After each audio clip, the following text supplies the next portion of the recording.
নবীজি বলছেন সাল্লাল্লাহু আলাইহি ওয়াসাল্লাম, একটা মৃত গাধাকে দেখে বলছেন, সাহাবীরা তোমরা কি কেউ এই গাধাটাকে 1 দিরহামের বিনিময়ে কিনবে? কান কাটা, মৃত, গলে আছে, এই গাধাটাকে কিনবা 1 দিরহাম দিয়ে? সাহাবীরা বলছেন, মাংনা দিলেও তো কিনবো না। ইয়া রাসূলুল্লাহ, যদি ফ্রিও কেউ দেয়, বিনামূল্যে দেয়, তাও তো নিব না। তখন নবী সাল্লাল্লাহু আলাইহি ওয়াসাল্লাম বলছেন, এটাই হচ্ছে আল্লাহর কাছে দুনিয়ার এক্সাম্পল। ওই মৃত গাধা তোমাদের কাছে যতটা না ইম্পর্টেন্ট, যতটুকু মূল্য রাখে, আল্লাহর কাছে এই দুনিয়া তার চেয়েও কম মূল্য রাখে। তো এই দুনিয়াতে তো সব ফয়সালা হবে না। আমরা তো হতাশ হয়ে যাই না যে দুনিয়াতে এমন কেন, এটা কেন, ওইটা কেন। দুনিয়া এটারই জায়গা। দুনিয়া সব কিছুর কনক্লুশনের জায়গা না, সব কিছুর পরিসমাপ্তির জায়গা হচ্ছে কিয়ামতের মাঠ। ওই দিন যে সফল সে সফল, যে ব্যর্থ সে ব্যর্থ।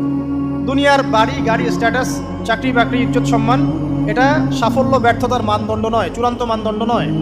চূড়ান্ত মানদণ্ড কি? ফামান যুহজিহা আনিন নার ওয়া উদখিলাল জান্নাহ ফাকাদ ফাজ। যাকে জাহান্নাম থেকে বাঁচানো হবে, জান্নাতে প্রবেশ করানো হবে, পুলসিরাত পার হতে পারবে, এই একমাত্র ব্যক্তি সফল। সাফল্যের সংজ্ঞাটা জেনে রাখবেন, তাহলে আপনি দুনিয়াতে হতাশ হবেন না ইনশাআল্লাহ।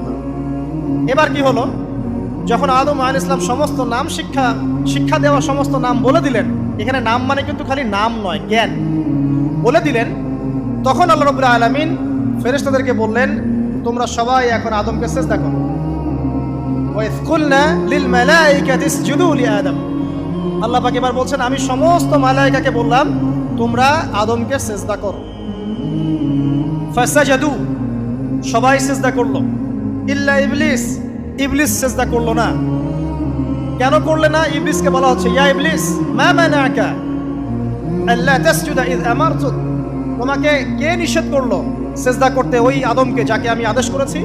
কে নিষেধ করলো? তখন ইবলিস বলছে, খলাকতানি মিন নার ওয়া খলাকতাহু মিন তিন।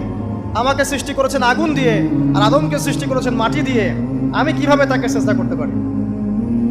ইবলিস বলতে চাইলো যে আপনি যে বলছেন আদমকে সিজদা করো, আদম তো মাটির তৈরি, আমি তো আগুনের তৈরি, তাহলে আপনি ভুল বলছেন। নাউজুবিল্লাহ। আগুন কেন মাটির সামনে নত হবে? মাটি আগুনের সামনে নত হওয়া উচিত। তার কেয়াস হচ্ছে এমন। কেয়াস মানে কি? তার এটা কি? হ্যাঁ, তার এটা যুক্তি, তার এটা যুক্তি এবং দর্শন যে আমি কেন তাকে সিজদা করব? আমি তো আগুনের তৈরি, আর আদম হচ্ছে মাটির তৈরি। তো খলাকতাহু মিন নার ওয়া খলাকতানি মিন তিন, খলাকতানি মিন নার ওয়া খলাকতাহু মিন তিন। আমাকে সৃষ্টি করেছেন আগুন দিয়ে, আদমকে সৃষ্টি করেছেন মাটি দিয়ে। আবা ওয়াস্তাকবারা, আল্লাহ পাক বলছেন সে উদ্ধত হলো এবং অহংকার প্রদর্শন করল। আর আল্লাহ পাক অনেক কিছু মাফ করে দেন, কিছু কিছু বিষয় আল্লাহ পাক মোটেই পছন্দ করেন।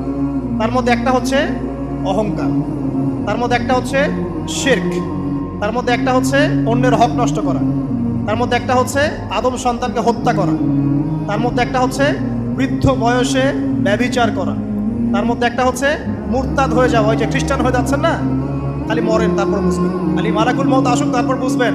আল্লাহ রাব্বুল আলামিন বলছেন তার রাসূলের মাধ্যমে, কেউ যদি সাক্ষ্য দেয় আল্লাহ ছাড়া কোনো মাবুদ নাই, মুহাম্মদ সাল্লাল্লাহু আলাইহি ওয়াসাল্লাম শেষ নবী, ঈসা ইবনে মারইয়াম আল্লাহর প্রেরিত নবী, আল্লাহর পুত্র নন, জান্নাত সত্য এবং জাহান্নাম সত্য, এই 5টা বিষয় যদি কেউ সাক্ষ্য দেয়, ইনশাআল্লাহ সে জান্নাতে যাবে, তার আমল যেমনই হোক না কেন।